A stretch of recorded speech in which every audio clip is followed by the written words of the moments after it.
प्रिय विद्यार्थियों, आज हम अभिज्ञान शाकुंतलम के चतुर्थ अंक के का जो 17वां श्लोक है उस तक अध्ययन कर चुके थे। आज जो इसका 18वां श्लोक है उससे अध्ययन करेंगे। कि इससे पहले हमने देखा 17वें श्लोक में कि महर्षि कर्ण जो है जब शकुंतला को विदा कर रहे हैं तो उस समय जो राजा दुष्यंत है उस राजा दुष्यंत के लिए संदेश देते हैं और संदेश देते हुए महर्षि कर्ण कहते हैं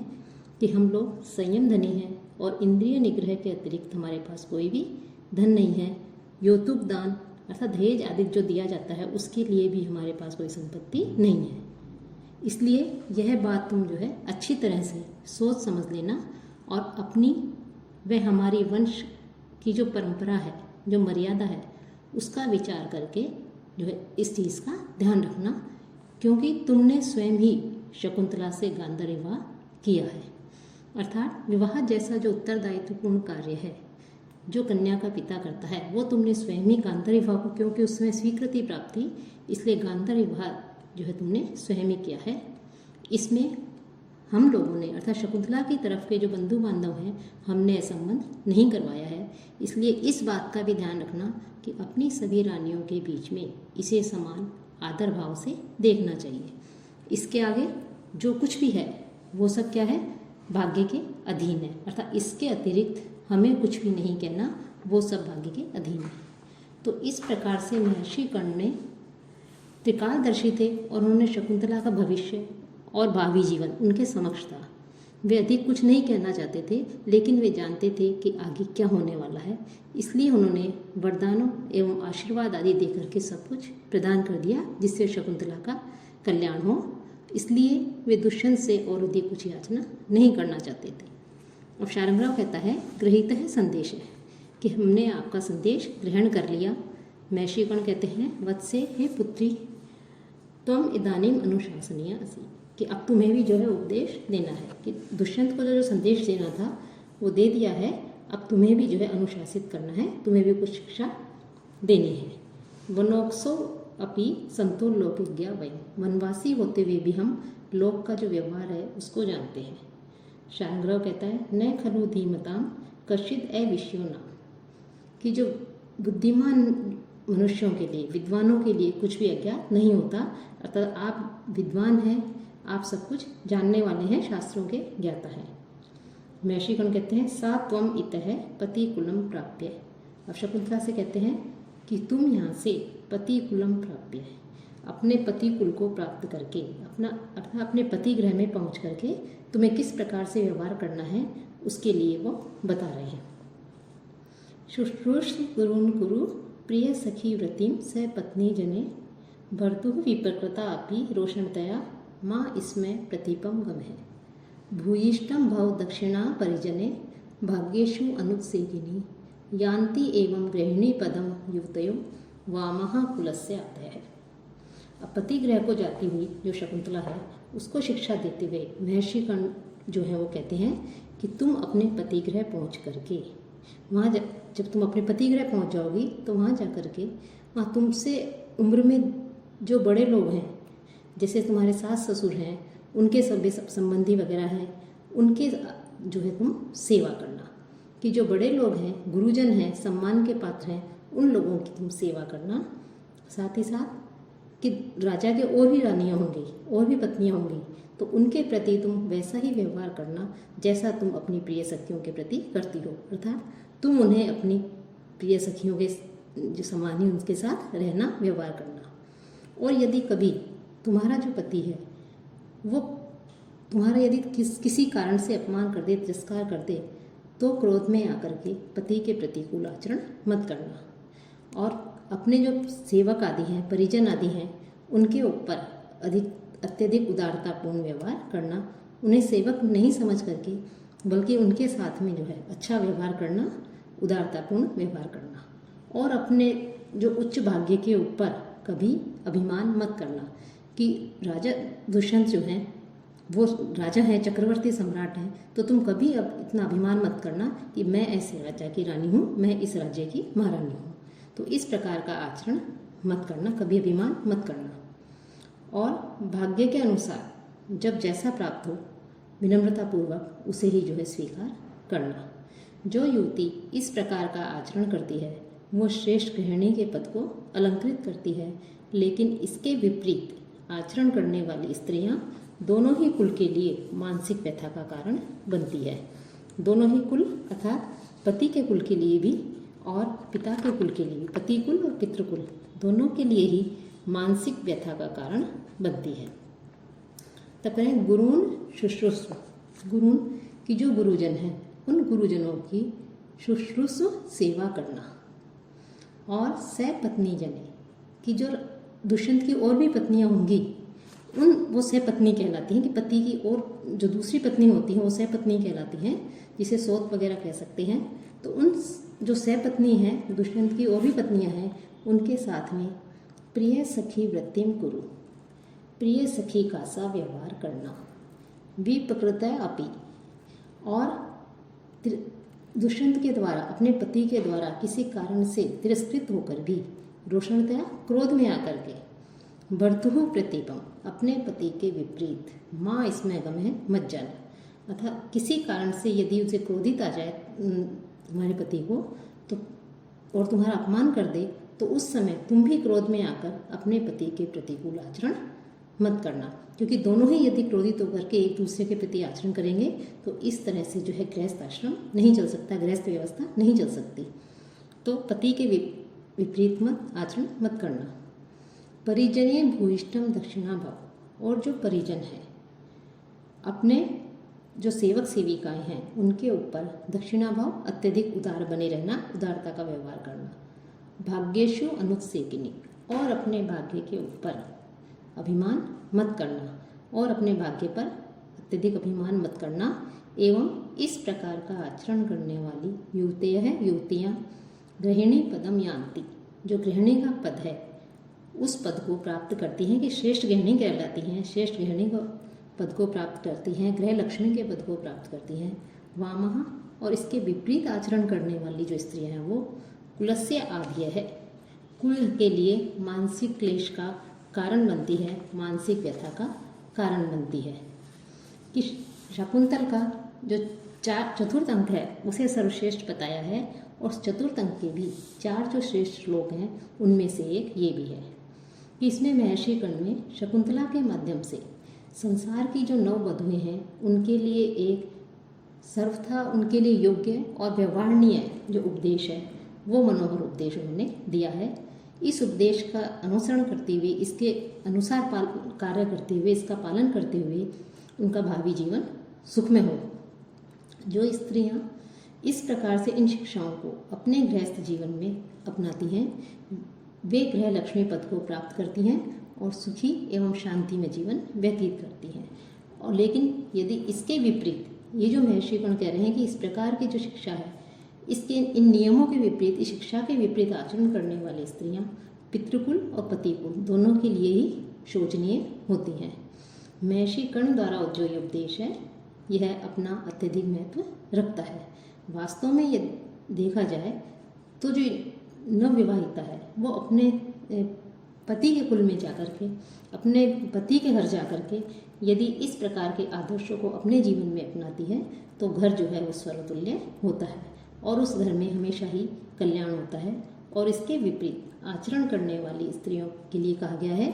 कि उनसे पितृकुल और जो पिता का कुल है, पितृ और पति दोनों ही कुलों के लिए वो शोचनीय बन जाती हैं। तो इस प्रकार से यहाँ समस्त नारियों के लिए ही एक तरह से उपदेश, शिक्षा दी गई है कि किस प्रकार से उन्हें आचरण करना चाहिए। कि इसमें शार्दुल विक्रीडितम छंद का प्रयोग किया गया है और इस पद्य में अर्थांतरन्यास अलंकार है, क्योंकि यान्ति एवं गृहिणी पदम युक्त है। ये जो चौथा चरण है इसमें वर्णित सामान्य से प्रथम जो 3 चरण हैं उन चरणों में वर्णित विशेष का समर्थन किया गया है। इस कारण से यहाँ अर्थांतरन्यास अलंकार कह सकते हैं। साथ ही साथ वामः कुलस्य आधेय में रूपक अलंकार भी कहा जा सकता है, क्योंकि यहाँ पर स्त्रियों पर आधेय का आरोप किया गया है। तो वो इसके पश्चात जो महर्षि कर्ण है वो उसको शिक्षा देने के बाद कहते हैं प्रथम वा गौतमी मन्यते, कि गौतमी जिसे कहते हैं कि इस उपदेश के संबंध में आपका क्या विचार है। महर्षि कर्ण कहते हैं कि यद्यपि हम सांसारिक बातों को नहीं जानते, मन में रहने वाले हैं, लेकिन फिर भी जो कुछ भी जानना है उसके अनुसार उन्होंने शिक्षा दी है और कह रहे हैं कि अपने पति कुल में इस प्रकार से सदाचारपूर्ण व्यवहार करना। अब आगे गौतमी से कह रहे हैं कि इसमें क्या विचार है। गौतमी कहती है एतावान वधु जनस्य उपदेश है, कि नव वधुओं के लिए तो ये पर्याप्त उपदेश है। आपने अपने इस उपदेश में पूरा ही शिक्षा जो है नव वधुओं को दे दी कि किस प्रकार से उन्हें व्यवहार करना चाहिए। घर को स्वर्ग और नर्क बनाना किस प्रकार से स्त्रियों के हाथ में ही है, तो ये उपदेश उचित है। पुत्री एतत् खलु सर्वम अवधार्य, कि बेटी पुत्री इन्होंने जो कुछ भी कहा है उस सबको तुम स्मरण रखना कि इनके कहे अनुसार ही तुम जो है उस अपने पति के कुल में व्यवहार करना। महर्षि कर्ण कहते हैं वत्से परिषजस्व माम सखी जनम च, कि हे पुत्री मुझसे और अपनी सखियों से गले लग लो, गले मिल लो। शकुंतला कहती है तात इत एव किम प्रियमपदा अनसुये सख्यो निवर्तिष्यते, कि क्या प्रियमपदा और अनसुईया ये दोनों सखियां यहीं से वापस लौट जाएंगी। तब महर्षि कर्ण कहते हैं वत्से इमे अपि प्रदेये, कि इन्हें भी देना है, अर्थात इन दोनों का भी विवाह करना है। न युक्तम अन्योह तत्र गंतुम, इनका वहाँ जाना उचित नहीं है। त्वया सह गौतमी, तुम्हारे साथ में गौतमी जाएंगी, कि प्रियमपदा और अनसुईया इन दोनों का भी मुझे विवाह करना है, इसलिए इनको तुम्हारे साथ नहीं भेज सकता, तुम्हारे साथ में जो है वो गौतमी जाएगी। शकुंतला पितरम आश्लिष्य, पिता जो हैं उन पिता का आलिंगन करके पिता से लिपट करके कहती है कथम इदानीं तातस्य अंकात परिभ्रष्टा मलय तरु उन्मूलिता चंदनलता इव देशांतरे जीवितम धारिष्यामि, कि कथम कैसे इदानीं इस समय तातस्य अंकात अपने पिता के अंक से, पिता की गोद से, परिभ्रष्टा छूटी हुई, अपने ही पिता की गोद से छूटी हुई, मलय तरु उन्मूलिता, कि जो मलय पर्वत की जो उपत्यका है उससे उखाड़ी गई, पर्वत की छोटी पहाड़ी है उससे उखाड़ी गई, चंदन लता के समान देशांतरे, कि दूसरे देश में, जीवितम धारिष्यामि, कैसे मैं अपना जीवन धारण करूंगी, कि किस प्रकार मैं अपने पिता की गोद से छूटी हुई मलय तरु से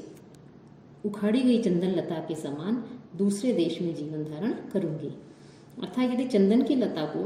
जहाँ पर वो उगी हुई है वहाँ से हटा करके दूसरे देश में दूसरी जगह लगा दिया जाए तो वो जो है सूख जाती है, बड़ी जो है कठिनाई से जो है वो वहाँ पर वापस फलती है।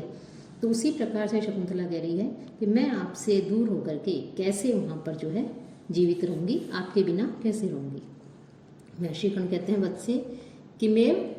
कात्रासी, कि तुम अत्यधिक दुखी क्यों हो रही हो। अभिजन्वतो भर्तुः श्लाघ्ये स्थिता गृहिणी पदे विभव गुरुभिः कृत्यैः एतस्य प्रतिक्षणम् आकुला तनियम एचिरात् प्राच्येव अर्कं प्रसूय च पावनं मम विरहजां न त्वं वत्से शुचम गणिष्यसि। अब महर्षि कर्ण को जब वो कहती है कि मैं आपके बिना कैसे रहूँगी, तब महर्षि कर्ण कहते हैं कि तुम दुखी मत हो, कि तुम जो है किस प्रकार से वहाँ प्रशंसनीय गृहिणी के पद पर प्रतिष्ठित होती हुई महत्वपूर्ण कार्यों में प्रतिक्षण इस प्रकार व्यस्त रहोगी कि तुम जो है मेरे विरह से उत्पन्न जो दुख है वो उसको तुम याद नहीं करोगी, कि तुम जो है मेरे वियोग को भूल जाओगे। कि वत्से हे पुत्री त्वम अभिजनवत है, तुम जो है उच्च कुल में उत्पन्न, अभिजनवत है उच्च कुल में उत्पन्न, भर्तुः श्लाघ्ये अपने पति के प्रशंसनीय, गृहिणी पदे स्थिता गृहिणी स्वामिनी के पद पर स्थिता अधिष्ठित होकर के, विभव गुरु भी ऐश्वर्य के कारण महत्वशाली, कृत्य ही की जो कार्य हैं उन कार्यों से प्रतिक्षणम आकुला, प्रतिपल तुम जो है आकुला व्यस्त रहोगी, व्याकुल रहोगी। और अचिरात और शीघ्र ही प्राची की पूर्व दिशा जो है उसके समान, पावनम पवित्र, अर्कम पूर्व दिशा से जैसे सूर्य उदित होता है वैसे ही पवित्र सूर्य के समान जो है तुम तनयम पुत्र को प्रसूय उत्पन्न करके, विरहजाम मेरे वियोग से उत्पन्न जो शुचम की जो शोक है, शुचम की जो शोक है दुख को है उसको न गणिष्यसि, उसको नहीं गिनोगी, उसको जो है तुम्हें उसको भूल जाओगी। तुम अपने कार्यों में इतना व्यस्त रहोगी कि तुम जो है मेरे शोक का अनुभव, मेरे वियोग से उत्पन्न शोक का अनुभव नहीं करोगी। तो जब शकुंतला अपने पिता कर्ण से विदा लेती हुई अत्यधिक दुख का अनुभव करती है तो महर्षि जो कर्ण है वो शकुंतला को धैर्य बंधाते हुए कहते हैं कि हे पुत्री, यहाँ से पति गृह में पहुंचकर अपने उच्च कुल में उत्पन्न अपने पति के महारागी पद पर प्रतिष्ठित होगी और उस पद पर प्रतिष्ठित होकर जो, क्योंकि तुम महारानी बनोगी और महारानी जो है राजा के साथ में अनेक कार्यों में जो है व्यस्त रहती है, यज्ञ आदि में भी जो है व्यस्त रहती है। यज्ञ उत्सव आदि में राजा उसके बिना जो है पत्नी के बिना यज्ञ आदि संपन्न नहीं होते। तो उन कार्यों में प्रतिक्षण व्यस्त रहती हुई तुम शीघ्र ही उसी प्रकार अपने पवित्र आचरण के द्वारा संसार को पवित्र करने वाले पुत्र को उत्पन्न करोगी, जैसे पूर्व दिशा से सूर्य उत्पन्न होता है, और तुम मेरे विरह को नहीं गिनोगी। अर्थात यहाँ से जाने के बाद तुम श्रेष्ठ महारानी के पद को प्राप्त करोगी और गृहस्थ जीवन के जो विविध प्रकार के कार्य होते हैं उनमें संलग्न रहोगी और पुत्र को जन्म देकर तुम इतना अधिक व्यस्त हो जाओगी कि मेरे विरह के दुख को भूल जाओगी। इसलिए तुम्हें जो है इतना अत्यधिक अधीर या व्याकुल नहीं होना चाहिए। कि महर्षि कर्ण जो है उसके विषाद एवं भय को दूर कर रहे हैं और कह रहे हैं कि पिता से वियुक्त होने पर भी तुम जो है राजभवन के कार्यों में व्यस्त रहोगी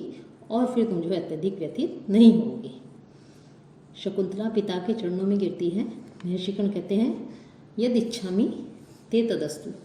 कि जैसा चाहती हो मैं तुम्हारे लिए जो चाहता हूँ वह ते तदस्तु, वह तुम्हारे लिए हो, कि मैं तुम्हारे लिए जो चाहता हूँ वो पूर्ण हो। शकुंतला सख्या व पित्य सखियों के पास में जाकर के कहती है हला द्वे अपि माम समम एव परिष्वचेता, कि तुम दोनों भी आप एक साथ आकर के मुझसे गले मिल लो। सखियाँ वैसे ही करके शकुंतला से गले मिलके सखी यदि नाम से राजा प्रत्यभिज्ञान मंथरो भवेत ततः तस्मै इदम आत्मनामधेय अंकित अंगुलीयकम दर्शय। ये दोनों सखियाँ जो हैं उनको दुर्वासा ऋषि के द्वारा दिए गए शाप का ज्ञान था कि दुर्वासा ऋषि ने शाप दिया है कि जब ये पहचान का चिन्ह दिखाएगी तो जो इसको भूल चुका है उस व्यक्ति को इसका स्मरण हो जाएगा जिसका कि ये ध्यान कर रही है। तो शकुंतला राजा दुष्यंत का ध्यान कर रही थी और जो सखियाँ होती हैं वो दुर्वासा ऋषि के श्राप को सुन लेती हैं, तो वो शकुंतला से वो शकुंतला को नहीं बताती हैं कि इस प्रकार से तुम्हें श्राप दिया गया है। तब जाते समय वो केवल शकुंतला को संकेत दे देती हैं कि यदि राजा तुम्हें पहचानने में थोड़ा शिथिल हो, यदि तुम्हें पहचानने के लिए मना करे, तुम्हें नहीं पहचाने, तो उसके नाम अपने ही नाम से अंकित अर्थात जिस अंगूठी के ऊपर दुष्यंत लिखा हुआ है यह अंगूठी उसे दिखा देना। तो शकुंतला अनेन संदेहेन वामा कंपिता अस्मि, कि मैं तुम दोनों के संदेश से घबरा रही हूँ कि तुमने कहा कि यदि नहीं पहचाने तो अत्यधिक व्यथित हो जाती है और कहती है कि मैं अत्यधिक घबरा गई हूँ। दोनों सखियाँ कहती है माँ भैषी अति स्नेह पाप शंकी, कि भयभीत मत हो, डरो मत, अत्यधिक स्नेह होता है वो पाप की आशंका वाला होता है। कि स्नेह की अधिकता जहाँ होती है वहाँ पाप या अनेक प्रकार की आशंकाएं भी उत्पन्न हो जाती हैं। हम किसी व्यक्ति से ज़्यादा अत्यधिक स्नेह करते हैं तो उसके विषय में अनेक प्रकार की आशंकाएं भी करने लगते हैं, कहीं उसके साथ कुछ हो नहीं जाए, वो कहीं जो है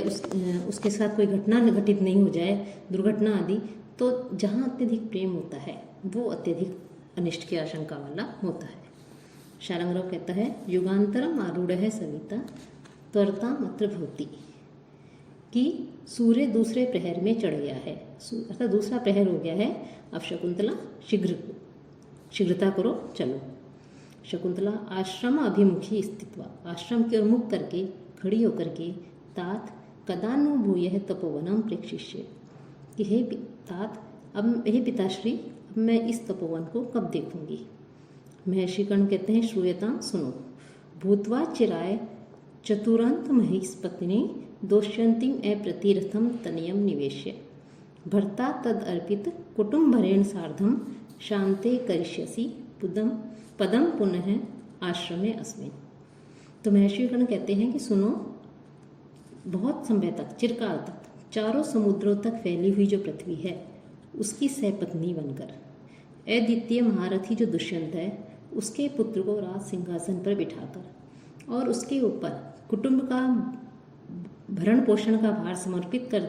देने के पश्चात अपने पति दुष्यंत के साथ में इस शांत आश्रम में आकर के पुनः अपना निवास स्थान बनाऊंगी, अर्थात ये जो आश्रम है इस आश्रम में आकर के रहोगी कि चिराय बहुत दिनों तक। चतुरंत महिष पत्नी, चारों ओर समुद्र तक फैली हुई जो पृथ्वी है उसकी सपत्नी भूतवा, सपत्नी होकर के अप्रतिरथम अद्वितीय दुष्यंतिम तनयम, अद्वितीय महारथी जो दुष्यंत है उसके पुत्र को निवेश्य राज्य सिंहासन के ऊपर बिठाकर तद अर्पितम, उसके ऊपर समर्पित करके क्या कुटुंब भरेण, कुटुंब के भरण पोषण का भार, प्रजा के भरण पोषण का भार, राज्य आदि का भार उसको सौंप करके जो है फिर बढ़ता सार्धम अपने पति दुष्यंत के साथ में शांत है अस्मिन, शांति वाला जो ये स्थान है आश्रम है, ऐसे इस आश्रम में पुनः पदम करिष्यसि, तुम फिर आकर के यहाँ रहोगी, इसको अपना निवास स्थान बनाओगी। ये आश्रम व्यवस्था के उसके लिए कहा गया है। महर्षि कर्ण जो है वो कह रहे हैं कि जब संपूर्ण भार जो है अभी तो तुम्हारा गृहस्थ आश्रम में प्रवेश कर रहे हो और गृहस्थ आश्रम की जो जिम्मेदारियां उत्तरदायित्व हैं उन सबको जब तुम और राजा दुष्यंत पूर्ण कर लोगे और अपने पुत्र के ऊपर गृहस्थ आश्रम का भार उसको दे करके उसको सौंप करके वानप्रस्थ आश्रम के समय पुनः इस आश्रम में प्रवेश करोगी। अर्थात 4 आश्रम की जो व्यवस्था है हमारे भारतीय संस्कृति में उसमें गृहस्थ आश्रम में शकुंतला प्रवेश कर रही है और इसके पश्चात वानप्रस्थ आश्रम है कि गृहस्थ आश्रम के सारे कर्तव्यों को पूर्ण करके पुत्र आदि जब योग्य हो जाए, युवा हो जाए, तो उसके ऊपर राज्य का भार आदि सौंप करके फिर वानप्रस्थ आश्रम में प्रवेश किया जा सकता है। तो महर्षि गण कह रहे हैं कि वानप्रस्थ आश्रम के समय पुनः इस आश्रम में आकर के रहोगी। यहाँ शकुंतला जो है उसके लिए कहा गया है कि महिष पत्नी, कि पृथ्वी की महिष है पत्नी, अर्थात पृथ्वी की सौत, राजा पृथ्वी का पति होता है, स्वामी होता है। और जो दुष्यंत है वो भी राजा होने से पृथ्वीपति था, शकुंतला भी उसकी पत्नी थी, अतः राजा की ये दोनों ही एक प्रकार से स्त्रियां थी। इस प्रकार शकुंतला को जो है वो पृथ्वी की सौत बताया गया है। तद अर्पित कुटुंब भरेण, यहाँ इस वाक्य के द्वारा ये कहा गया है कि जब पुत्र योग्य हो जाए कि वो सारे राजकार्य संभाल सकता है, गृहस्थ आश्रम का भार उठा में समर्थ है, तब पुत्र को सिंहासन पर बैठाकर राज कार्य उसे सौंप करके स्वयं पत्नी के साथ जंगल में तपस्या करने चला जाता था। और यही व्यवस्था हमारे वैदिक साहित्य में और धर्मशास्त्रीय स्मृति ग्रंथों में भी मिलती है। तो इस प्रकार से यहाँ इस पद्य में भारतीय जो आश्रम व्यवस्था थी, गृहस्थ आश्रम के पश्चात वानप्रस्थ आश्रम में प्रवेश किया जाता है, तो उसकी ओर भी यह संकेत दिया गया है। और ये जो पद्य है इसमें वसंत तिलका छंद का प्रयोग किया गया है, इसमें वसंत तिलका छंद है। गौतमी कहती है, जाते पुत्री परिहीयते गमन वेला, प्रस्थान का समय व्यतीत हो रहा है, निवर्त्य पित्रम, अपने पिता को लौटाओ, अथवा चिरेणापि पुनः पुनः एषम मध्यस्यस्ते, अथवा बार बार जो है ये यही कहते रहेंगे, निवर्तताम भगवान, अब आप लौट जाइए। तो गौतमी कहती है कि अब आप जो है लौट जाइए, और अब शकुंतला को कहती हैं कि पुत्री प्रस्थान का समय निकल रहा है, इसलिए जो है यहाँ से हमें शीघ्रता करनी चाहिए, जाना चाहिए और अपने पिता को लौटा दो, क्योंकि ये बार बार जो है इसी प्रकार से कह करके तुम्हारे वियोग में दुखी होते रहेंगे, बार बार ऐसा ही कहते रहेंगी। और फिर कहती है कि निवर्तताम भगवान, कि आप जो है लौट जाइए, कि शकुंतला भी वियोग में इस प्रकार से आपके कहती रहेगी और आप भी जो है शकुंतला के वियोग में यदि दुखी होते रहेंगे, तो आप दोनों ही जो है, शकुंतला हमारे साथ जा रही है तो और आप भी जो है अपने आश्रम में लौट जाइए। महर्षि कर्ण कहते हैं, वत्से उपरुध्यते तप अनुष्ठान, कि जो तप है, तपस्या आदि है, उसका अनुष्ठान रुक रहा है। शकुंतला भूय है पितरम आश्लिष्य, वापस जो है पिता का आलिंगन करके, तप है चरण पीड़ितम तात शरीर है, कि आपका शरीर जो है वो तपस्या के कारण, तप के कारण अत्यधिक कृशकाय हो गया है। तन माँ अतिमात्रम मम उत्कृत मम कृत उत्कंठस्व, तो मेरे लिए आप बहुत अधिक दुखी नहीं हो कि तपस्या के कारण वैसे ही आप अत्यधिक कृशकाय हो गए हैं कठोर तप करके, और मेरे शोक में, मेरे वियोग के कारण आप अत्यधिक दुखी हो रहे हैं, तो ऐसा आप मत करो, आप जो है अत्यधिक दुखी मत होइए। शकुंतला भूई के पश्चात महर्षिगण कहते हैं सनिश्वासम, लंबी श्वास लेकर के, क्षमम एष्यति मम शोक है कथम नो वत्से त्वया रचित पूर्वम, कि हे पुत्री, तुम्हारे द्वारा कह रहे हैं कि तुम्हारे द्वारा पूजा से पहले डाले गए जो जो धान आदि था वो तुमने डाला था, अब जो है वो उग गया है, तो उसको देख करके मेरा शोक किस प्रकार से शांत हो गया। तो ये बता रहे हैं कि क्षमम एष्यति मम शोक है कथम नु वत्से त्वया रचित पूर्वम उटज द्वार विरूढ़म निवार बलिम विलोक्यत है। कि जब शकुंतला कहती है आप अत्यधिक मेरे लिए दुखी मत होइए, तब महर्षिगण कहते हैं कि वत्से, कि हे पुत्री, त्वया रचित पूर्वम, तुम्हारे द्वारा पहले डाला गया पहले बलि के रूप में निवार आदि जो धान्य है उसको उटज द्वार विरूढ़, जो उटज झोपड़ी है, कुटिया है, उसके द्वार के ऊपर डाला था। कि बलि के रूप में जो निवार आदि है, धान्य आदि है, उस तिनके और धान्य आदि हैं, उनको जो है तुमने वहाँ पर डाल दिया था झोपड़ी कुटिया के पास में द्वार पर, और ऐसे तुमने डाल दिया था। अब क्या है वो उटज द्वार निवार बलिम विलोकित है, और अब वो कुटिया के द्वार पर डाला हुआ जो निवार बलि है वो उग गए हैं। जब मैं उन्हें देखूंगा, विलोकित है, जब उनको मैं देखूंगा तो मम शोक है, मेरा शोक, मेरे दुख को कथम नु शमम इष्यति, मैं अपने शोक को कैसे शांत करूंगा। कि महर्षिगण कह रहे हैं कि तुम्हारे द्वारा पूर्व में कुटिया के द्वार पर जो है तुमने वो धान्य आदि हैं, वो बलि जो दी जाती है, भूत बलि वगैरह, जो पशुओं को जो चारा आदि दिया जाता है, पक्षियों का अन्न आदि दिया जाता है, तो कुटिया के द्वार पर जो डाला हुआ था वो जो है अब उग गए हैं। तो जो पर्णकुटी से निकलता हुआ, जब मैं उसमें प्रवेश करूँगा कुटिया में, तो प्रवेश करता हुआ और निकलता हुआ, जब मैं बार बार उन उगे हुए निवार धान्यों आदि को देखूंगा, तो उसको देख करके मुझे तुम्हारी याद आएगी कि तुमने जो है यहाँ डाले थे और अब ये बड़े हो गए हैं, उग गए हैं। तो उनको देख करके बार बार मुझे तुम्हारी याद आएगी और मैं शोक से संतप्त हो जाऊँगा। तो ये कैसे संतप्त संभव हो सकता है कि मैं जो है तुम्हें भूल जाऊँ, तुम्हारे लिए अत्यधिक दुखी नहीं हूँ, तो तुम्हें याद करके मेरा शोक किस प्रकार से शांत होगा।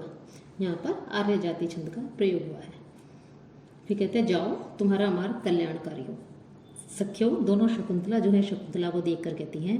हाथ देख, अरे दुख की बात, कष्ट है, अंतरहिता शकुंतला वन राज्य। शकुंतला वन पंक्ति से ओझल हो गई है कि जब हमारा अभिष्ट व्यक्ति कोई जा रहा होता है, तो हम पीछे, जब तक वो हमारी दृष्टि से ओझल नहीं होता, तब तक हम उसको देखते रहते हैं कि हाँ ये जा रहा है, और जब वो ओझल हो जाता है तो हमें लगता है अरे अब तो वो चला गया। तो वैसे ही शकुंतला जब उनको ओझल हो जाती है वन पंक्ति से, मन में दिखाई नहीं देती, तो कह रहे हैं कि ये शकुंतला जो है वन पंक्ति से ओझल हो गई है, वो अत्यधिक व्यथित होती है। महर्षि कंठ सहनिश्वासम, लंबी श्वास छोड़ते हुए कहते हैं अनसुये गतवती वाम सहचारिणी, कि तुम लोगों की जो सहचारिणी सखी है वो गतवती चली गई है। निग्रह्य शोकम अनुगच्छतम, इसलिए अपने शोक को दबा करके अनुगच्छतम माम प्रस्थितम, मेरे पीछे पीछे आओ। दोनों कहते हैं तात शकुंतला विरहितम शून्यम एवं तपोवनम कथम प्रविशावे, कि शकुंतला से रहित तप शून्यम एवं तपोवनम, ये सूना जो तपोवन है, इस तपोवन में कथम प्रविशावे, हम कैसे प्रवेश करें, कि शकुंतला के बिना हम यहाँ पर इस आश्रम में कैसे प्रवेश करें, तपोवन में प्रवेश करें। महर्षि कर्ण कहते हैं स्नेह प्रवृत्ति ही एवं दर्शनी, कि यह प्रेम जो है वो इस प्रकार से दिखाता है कि प्रेम की प्रवृत्ति ही ऐसी होती है कि जिससे हम प्रेम करते हैं, स्नेह करते हैं, यदि वो चला जाए तो आसपास के जो भी पदार्थ हैं वो सारे पदार्थ दिखाई नहीं देते हमें, अर्थात शून्य सा दिखाई देता है। तो कह रहे हैं ये सब प्रेम के कारण ही है कि तुम्हारा शकुंतला के प्रति इतना अधिक स्नेह था कि उसके बिना तुम्हें सब कुछ ये शून्य दिखाई दे रहा है। सविमर्शम परिक्रम्य, इस प्रकार से जो है वो सोचकर चारों घूम करके हंता हो कि अरे शकुंतला पतिक्लम विसृज्य लब्धम इदानीम स्वास्थ्यम, कि शकुंतला जो है उसको पतिगृह भेज करके। अब जो है मुझे लब्धम इदानीम, इस समय स्वास्थ्यम मानसिक शांति प्राप्त हुई है, कि शकुंतला को भेज करके अंदर ही अंदर तो मैं अत्यधिक उसके वियोग के कारण अत्यधिक दुखी भी हूँ, व्यथित भी हूँ, लेकिन फिर भी जो है मुझे अत्यधिक मानसिक शांति प्राप्त हुई है। क्योंकि अर्थो ही कन्या परकीय एव ताम मध्य संप्रेष्य परिगृहीतु जातो ममायम विशुद्धः प्रकामम प्रत्यर्पित न्यास एवं अंतरात्मा। ये श्लोक भी जो है अत्यधिक महत्वपूर्ण है, कि महर्षि कर्ण कहते हैं कि वस्तुतः कि जो कन्या होती है वो कन्या ही कन्या परकीय है एव अर्थ है, वास्तव में पराया धन होती है। अद्य आज ताम उसको परिग्रहीतु, उसको जो है भेज करके पति के पास में संप्रेष्य, परिग्रहीतु उसको उसके पति के पास में संप्रेष्य भेज करके मम अयम अंतरात्मा, मेरा जो ये अंतःकरण है, मेरी जो अंतरात्मा है, मेरा जो मन है, यह प्रत्यर्पित न्यास एव, प्रत्यर्पित वापस सौंपने, किसको? न्यास है कि जो धरोहर होती है, तो धरोहर को वापस करने वाला जो व्यक्ति होता है, उस व्यक्ति के मन के समान, अंतःकरण के समान इव समान प्रकामम विशुद्धः जाता है, अत्यधिक जो है प्रसन्न हो गया है, अत्यधिक जो है शोक से दुख रहित हो गया है, अत्यधिक उसके मन को शांति प्राप्त हुई है। कि महर्षि कर्ण कहते हैं कन्या वस्तुतः पराया धन होती है, उसे जो है कन्या को सुरक्षित रखना होता है, और समय आने पर योग्य व्यक्ति के साथ में विवाह करके उसे सौंप दिया जाता है। जिस प्रकार से न्यास करता कि कोई किसी के पास में धरोहर रख के गया कोई व्यक्ति, और उस धरोहर को जिसने उसे धरोहर रखी थी, न्यास करता जो यानी धरोहर रखने वाला, उसकी धरोहर को कोई व्यक्ति सुरक्षित रखता है अपने पास में और उसके मांगने पर वापस लौटा देता है, तो उससे जो है उसे अत्यधिक शांति मिलती है। क्योंकि यदि हमारे पास में कोई धरोहर के रूप में कोई वस्तु रख के गया है, तो उस धरोहर की सुरक्षा करने में अत्यधिक कष्ट होता है, और साथ ही साथ हमें चिंता भी लगी रहती है कि कहीं जो है इसको कोई नुकसान नहीं हो जाए, इसकी हानि नहीं हो जाए। और यथा समय जब उसे न्यासकर्ता को लौटा दिया जाता है तो मन अत्यधिक प्रसन्न एवं स्वच्छ हो जाता है। उसी प्रकार से शकुंतला को राजा उसके पति के घर भेज करके महर्षि कर्ण कह रहे हैं कि आज मेरा मन भी उतना ही प्रसन्न एवं स्वच्छ हो गया है। तो इस प्रकार से महर्षि कर्ण जो है उनके मुख से कालिदास ने कहलवाया है कि कन्या वस्तुतः पराया धन है, और उस पर पिता का अधिकार तभी तक होता है जब तक उसका विवाह नहीं हो जाए, और समय आने पर जब वो सतपात्र को उसे के साथ में उसका विवाह कर देता है तो वो उसी प्रकार शांति प्राप्त करता है, शांति पूर्णचित्त वाला हो जाता है, कि जैसे अमानत के रूप में रखी हुई कोई वस्तु होती है और हम दिन रात उसकी चिंता करते रहते हैं कि कहीं कोई चोरी तो नहीं चली जाए, उसे कोई क्षति तो नहीं हो जाए, तो और जब उसको वापस लौटा दिया जाता है तो अत्यधिक शांत हो जाता है मन, चिंता दूर हो जाती है। वैसे ही महर्षि कर्ण ने भी धरोहर के रूप में जो पुत्री के रूप में जो शकुंतला थी, उसको उसके पति गृह भेज करके जो है उनका मन भी अत्यधिक प्रसन्न एवं स्वच्छ हो गया है। तो ये जो श्लोक है इसमें इंद्र वज्रा जो छंद है उसका प्रयोग किया गया है, और इसमें प्रत्यर्पित न्यास इव, यहाँ पर इव जो है वो उत्प्रेक्षा के अर्थ में आया है, इसलिए उत्प्रेक्षा अलंकार है। और ये जो श्लोक है इसमें इस प्रकार से धरोहर को वापस लौटा करके जो है मेरा मन शांत हो गया है, यह वचन कहने के साथ ही जो अभिज्ञान शाकुंतलम का चतुर्थ अंक है ये समाप्त होता है।